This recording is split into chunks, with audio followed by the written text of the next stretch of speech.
ఆర్డినెన్స్ను గవర్నర్లకు పంపడం బీసీలను మోసం చేయడమని బీఆర్ఎస్ ఎంపీ వద్దిరాజు రవిచంద్ర అన్నారు.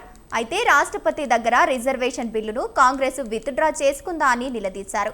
కాంగ్రెస్కు చిత్తశుద్ధి ఉంటే ఢిల్లీలో పోరాటం చేయాలన్నారు. బీసీలను మోసం చేసిన కాంగ్రెస్ పార్టీకి గుణపాఠం తప్పదని హెచ్చరించారు.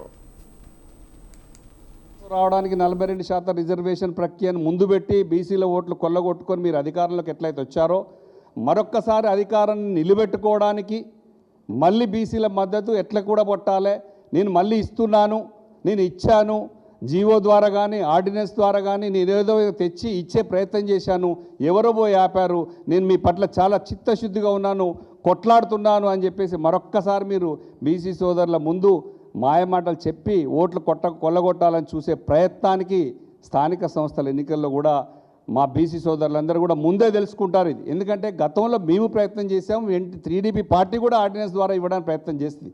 ఇది చట్టబద్ధత కాదు అని తెలుసు ప్రజలకి, ఓటర్లకు తెలుసు, బీసీ సోదరులకు తెలుసు, మేధావులకు తెలుసు, మీకు తెలుసు, అందరికీ తెలుసు.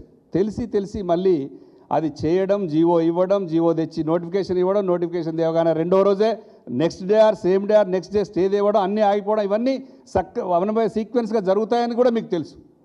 తెలిసి ఇవ్వడం కంటే మీరు క్లియర్గా ప్రజలకు చెప్పి ఇది సాధ్యం కావట్లేదు, నేను పార్లమెంట్లో బిల్లు పెట్టడానికి ప్రయత్నం చేస్తా, అప్పటిదాకా నేను ఈ ఎలక్షన్లు మీరు ఏం చేస్తారో మాకు ఓట్లు వేయండి అనో లేదంటే ఎలక్షన్ పెట్టనో మీరు రిక్వెస్ట్ చేసుకోవాలి.